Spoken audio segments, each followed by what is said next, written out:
बहुजन सौरभ, बहुजनांच्या सामाजिक व सांस्कृतिक चळवळीचे मुखपत्र।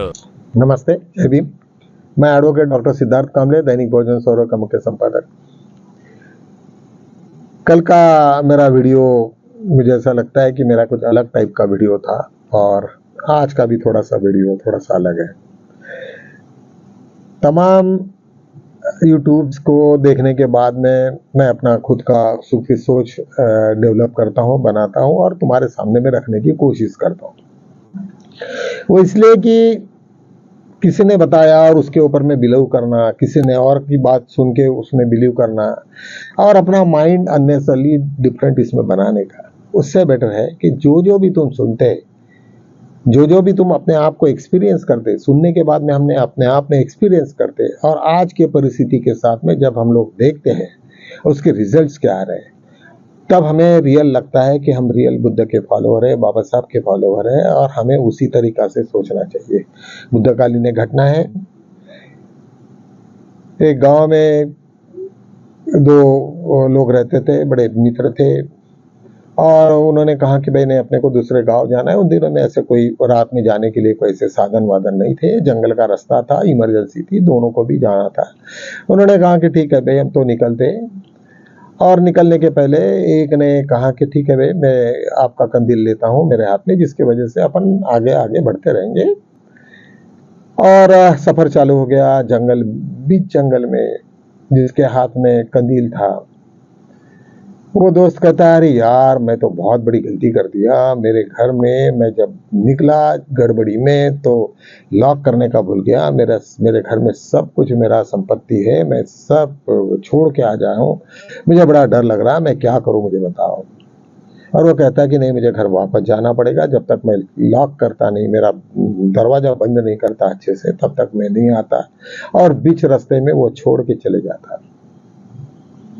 इसको बड़ा घबराहट होती कि मैं इतना बड़ा रास्ता कैसे पार करूंगा बगैर लाइट से, बगैर, ये जंगल का रास्ता है, से सब लोग लगे हैं। फिर भी वो कहता है कि अभी मेरे को तो जाना ही है, मुझे जाना है तो जाना है। वो करके आगे की सफर को निकलता है और आखिर पार करता है।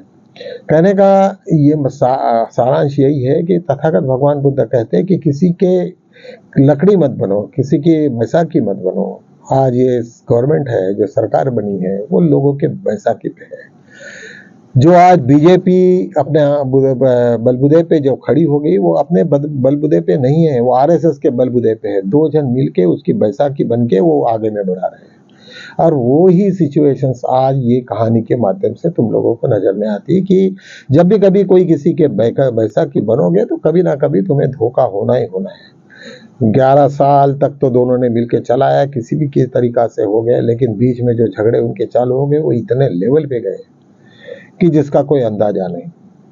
मित्रों, अभी एक खबर आई, एक मैं ये दिखा कि 46 प्रांत के जितने भी लोग थे, इवन बिहार से, सब लोगों को आरएसएस ने विड्रॉ करके जबलपुर में एक जगह पे मध्य प्रदेश में 3 दिन का शिविर लगाया। ये बात को सुनने के बाद में तुम्हें कैसा लगेगा कि आज बिहार में एक क्षण बड़ा इंपॉर्टेंट है और वहां से पूरे आरएसएस के स्वयंसेवक पूरे के पूरे विड्रॉ हो रहे हैं और मोहन भागवत जी उनको मध्य प्रदेश में उनका प्रशिक्षण ले रहे हैं। ये क्या इंडिकेट करता है? अपने आप को सोचो। मैं ये नहीं कह रहा हूं कि भाई मुझे ये लगता है वो लगता है, कि ऐसे सिचुएशन में एक आदमी बड़ा इंपॉर्टेंट है और वहां से ये विड्रॉ होता है। कल ही मैंने आपको कहा कि प्रकाश आंबेडकर के पास में इतनी शक्ति कहां से आ गई भाई, कि जो आरएसएस के लोगों को पीट रहे हैं, जबकि प्रकाश आंबेडकर का पूरा इतिहास सभी को मालूम है, मुझे बताने की जरूरत नहीं। उन्होंने केवल एंड केवल बीजेपी को बढ़ावा देने के लिए और बढ़ाने के लिए ही अपना काम पूरा रखा, जैसे मायावती करती है। मैं ये नहीं कह रहा हूं कि उनके बीच में क्या हो गया होगा, किसने किसको सुपारी दी होगी, क्या हो गई, लेकिन निश्चित रूप से जब आरएसएस के ऊपर में हमला होता है तो तुम्हें चीफ मिनिस्टर फडणवीस की निश्चित याद आती कि इतनी ताकत वंचित की कैसे डेवलप हो गई सडनली। और मैंने ये तक कहा था कि दीक्षा भूमि का जो कांड हुआ था वो वहां पे वो भी वही उसी से कनेक्टेड है। तो कहने का मतलब है हमारी कि किसी की बैसाखी जब बनोगे और जब आरएसएस में इतने जोर से जब आरएसएस के स्वयंसेवकों को वहां पे मारा जाता है यही नहीं तो कर्नाटका में बैन हो गया। आज ऐसा कभी हो सकता है कि जहाँ पे दिल्ली में सत्ता है और एक कोई स्टेट केरला और वो कर्नाटका वो बैन करे आरएसएस को, और आरएसएस देखते रहे।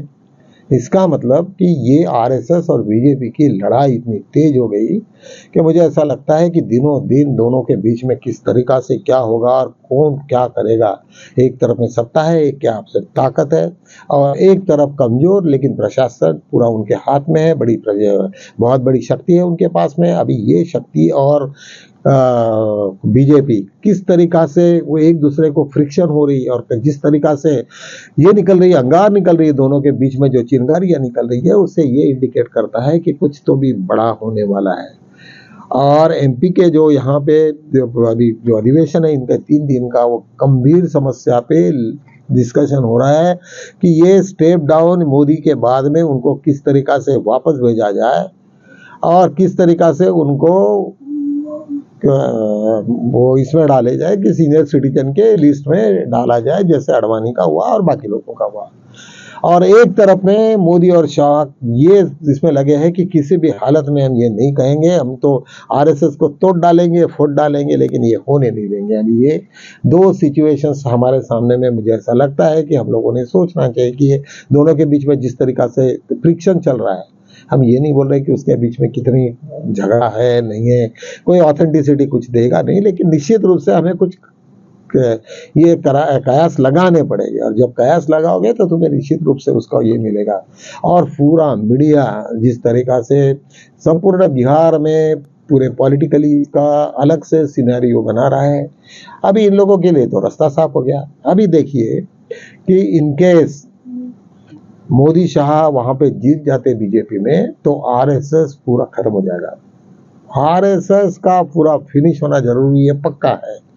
और वहां पे वो गिर जाते फिर भी पक्का ही है, जाना है तो जाना है, लेकिन वो सरेंडर हो जाएंगे आरएसएस के पास में, क्योंकि आरएसएस के लोग ही उनको जीत के देते हैं और वही फील्ड में काम करते हैं। बीजेपी के नाम पे कुछ नहीं है। आपने देखा होगा बीजेपी के जितने भी लोग विधायक और जो जितने लोग एमएलए जो ये हो गए, अभी दोबारा जब चुन के मतलब जाने के लिए गए, तो लोग पीट रहे उनको, उनके पीछे दौड़ रहे कि तुमने इतने सालों में 5 साल में जो भी काम किया उसका हिसाब दो।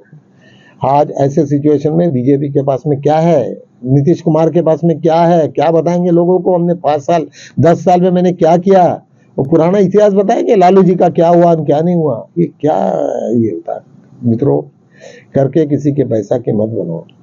आज दोबारा एक ऐसी जगह पे उनकी फ्रेंडली फाइट भी है, क्योंकि महागठबंधन में बहुत सारी जगह पे ऐसी हो गई जहाँ पे सहमति नहीं बनी, तो उन्होंने कहा कि भाई ठीक है, उस जगह पे आप फ्रेंडली इलेक्शन ले सकते हो, 10-12 जगह है। और वहां पे निश्चित रूप से राहुल गांधी तो काफी मजबूती से भिड़ेंगे, क्योंकि उनके कुछ सीटें पहले से है वहां पे, हर लोगों से उनके साथ में है, लेकिन बाकी जगह पे उनकी सहमति होगी, तो इसमें कुछ दिक्कत नहीं। कुछ फ्रेंडली है, कुछ विदाउट फ्रेंडली है, क्योंकि उनका कंपल्शन नहीं है, लड़ना ही लड़ना है। तो मित्रों, निश्चित रूप से ये अभी पिक्चर पूरा क्लियर हो रहा है। और ऐसे सिचुएशन में चीफ इलेक्शन कमीशन का क्या रोल होगा? चीफ इलेक्शन कमीशन के ऊपर में टारगेट है, सब लोग वॉचफुल है, डुप्लीकेशन होट है। डुप्लीकेशन में हर मतदार में हर आदमी ये सोच रहा है कि भाई ये आदमी ने यहाँ वोट किया और उसका डुप्लीकेशन तो वहां पे भी है, तो निश्चित रूप से कुछ ना कुछ लोग उसके पीछे में ढूंढेंगे। तो मुझे लगता है कोई भी ब्यूरोक्रेसी इस देश में पूरे विश्व में जो भी इस तरीका से कोई पार्टी के अगेंस्ट में या फॉर में कोई काम नहीं करता। सबको रोजी रोटी लगी है, सबके बाल बच्चे हैं, सब है, कौन जाएगा? यहाँ पे भी इलेक्शन में वोटिंग कर रहा है और वहां पे भी कर रहा है, तो निश्चित रूप से अभी तो बहुत ही है। ग्रुप को तुम पूछो, चैट जीपीटी पे जाइए, उसको बोले कि जितने भी डुप्लीकेशन है उतना पूरा का पूरा लिस्ट दे दो, तो 1 मिनट में तुमको निकाल के दे देता है। एज वाइज, ये वाइज, हाउस वाइज, दिस सब छाट के दे देगा। जब ऐसे सिचुएशंस में तथागत भगवान बुद्ध हर वक्त कहते हैं कि भाई तुम जो भी साइंटिफिकली होना चाहिए, तुम्हारा आचरण भी साइंटिफिकली होना चाहिए करके, अभी जो भी उनकी तरकीबें थी बीजेपी ने जिस तरीका से वो वोटिंग का ये और ईवीएम, इसके अलावा उनके पास में कुछ भी नहीं। जिस दिन भी ईवीएम बंद हो जाएगा, जिस दिन भी हॉट लिस्ट खत्म हो जाएगी, उस दिन पूरा का पूरा चौपट हो जाएगा। उन लोगों की नीचे के भी इसमें खत्म हो जाएगी, आरएसएस उनसे दूर हो जाएगी, ये फिर दोबारा जीरो लेवल पे आएगी और उसके बाद में क्या होगा ये देश को सबको मालूम है। वो पिक्चर मुझे दिख रहा है कि अभी इनका अंत हो गया, एक का नहीं पूरे लोगों का अंत हो गया। अभी ये सिचुएशंस में जियो जैसे अंबानी का जो जियो का प्लान है, सडनली उन्होंने अपने प्लान को बदल दिया। अभी जितने भी लोग चाहिए, क्योंकि और उन्होंने कहा कि 100 रुपए से 99 रुपीज और बढ़ा दिए। आज वो कह रहे हैं कि जिसके पास में भी आज जो टेक्नोलॉजी है वो तो तुम्हारा संवाद और सब टेलीकम्युनिकेशन तो उनको बीजेपी को दे रहा है। तो बीजेपी के ऊपर में उन्होंने बताया कि मैं हमको इतना बढ़ाना है, अभी इस वक्त तो बढ़ाओ, क्यों नहीं, तुम तो लुटवाने हैं ना, अभी इतना सारा अडानी को लुटवाया तो उसको अंबानी को भी तो लुटवाना है। तो 100 रुपए एक एक आदमी से निकाले तो यहाँ पे कितने करोड़ लोग हैं जिनके पास में जियो है। पहले तो जियो ने फुकट में दिया, सब लोगों को बंद कर दिया, और जो तीनों कंपनियां रखी है, 3-4 लोग कॉम्पिटिटर, वो सब एक दूसरे के भाई है। और ऐसे सिचुएशन में इसी तरीका से चलता रहा तो मुझे लगता है कि ये बहुत ही खतरनाक घंटी है। कॉमन आदमी के जेब में से हर महीने में 100 रुपया निकालना, तो ये देश में 120 करोड़ है, उसमें से कम 100 करोड़ के पास में तो मोबाइल होना ही, 80-90 तो हो गए।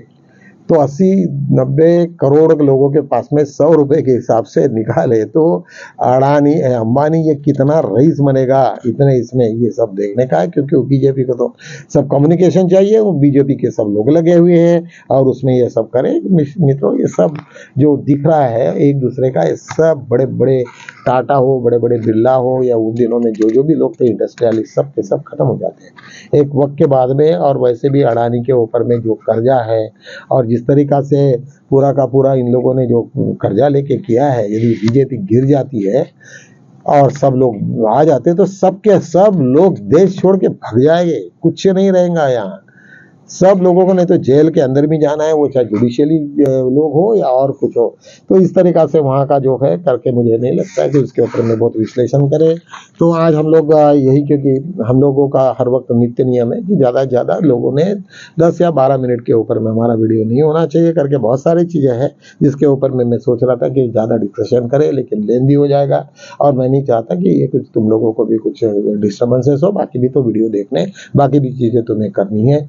तो इन्हीं के शब्दों के साथ में मैं विराम लेता हूं। तब तक के लिए मुझे आज्ञा दीजिए, कल मिलेंगे। जय हिंद।